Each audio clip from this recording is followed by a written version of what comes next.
Hi guys, and welcome to Construction Skills.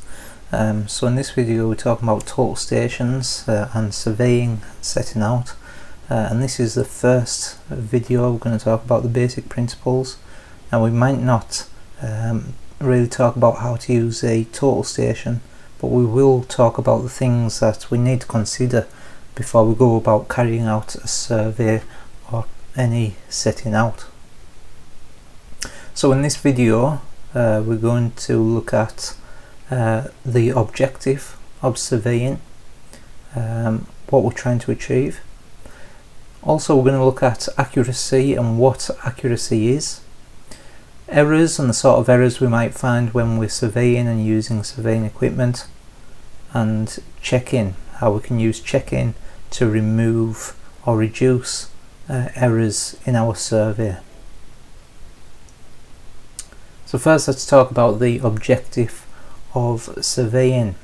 So first of all, we can use surveying for locating points, for example the location of existing trees, buildings, boundaries or geographic features, and these can be above or below the surface of the ground, and measurements can be taken both in distances horizontally or vertically.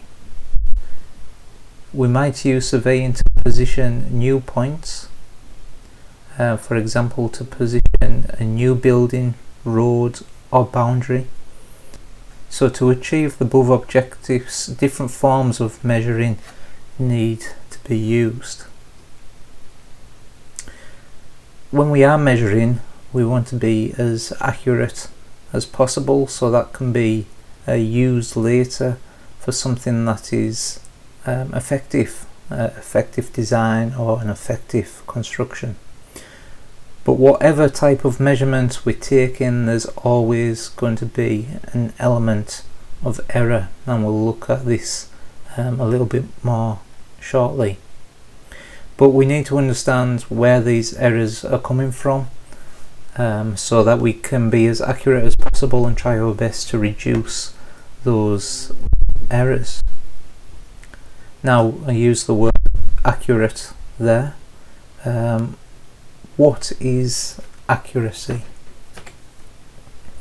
Well, accuracy, do a search on Google and Wikipedia, it says it's the quality or state of being correct or precise, or the degree to which the result of a measurement, calculation or specification confirms to the correct value or standard.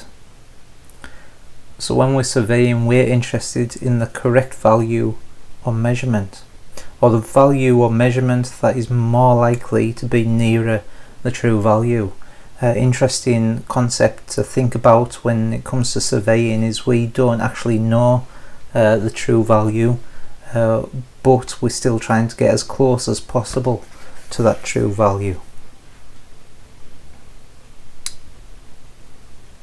We mentioned precision there, so what is the difference between accuracy and precision? Well, this is quite a common image here. We've got 4 different targets or bullseyes.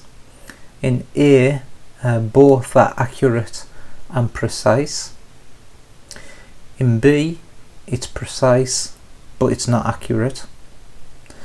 And in C, it's accurate but not precise. If you took the mean of those locations, it would come somewhere near the center. And in D, it's neither precise or accurate.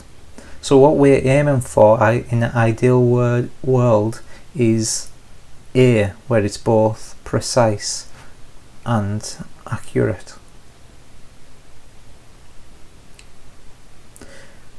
So errors, as we've said, are going to affect all the measurements we take, and that's going to affect the accuracy or precision. So what are the sources of these errors? Well, we've got human error. We might make mistakes ourselves.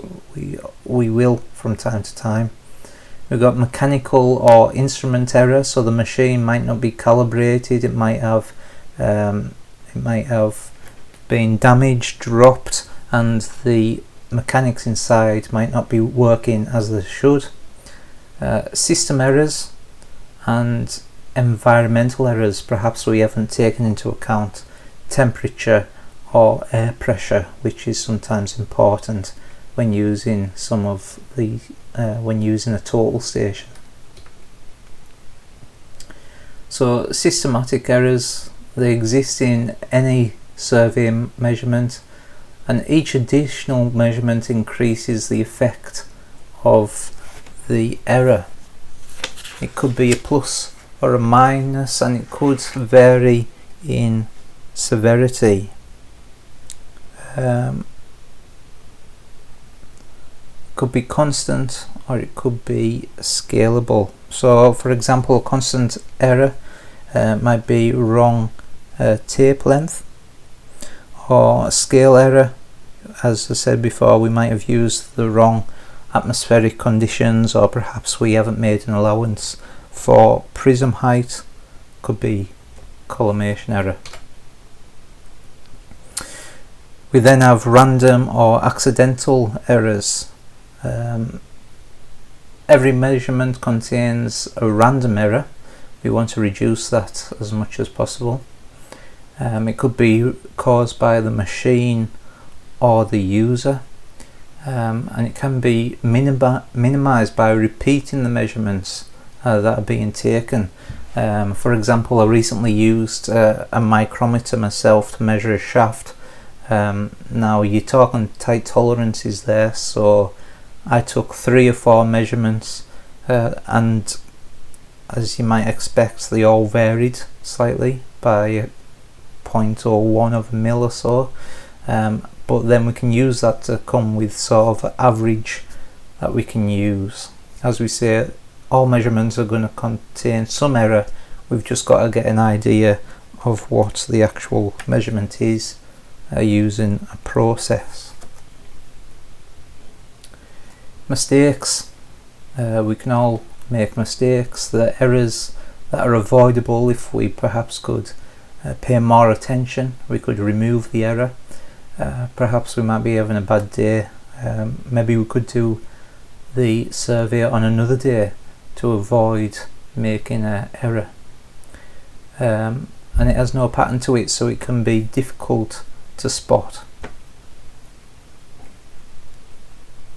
And so as a surveyor or an engineer, we want to make sure that we consider errors so that they are removed or minimized. And the best way to do this is checking.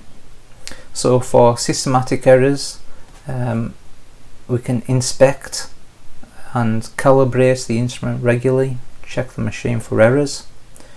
Random errors, we could use a process, so we could get in the habit of following a process where we know if we do that process, it's going to remove the likelihood of making any mistakes.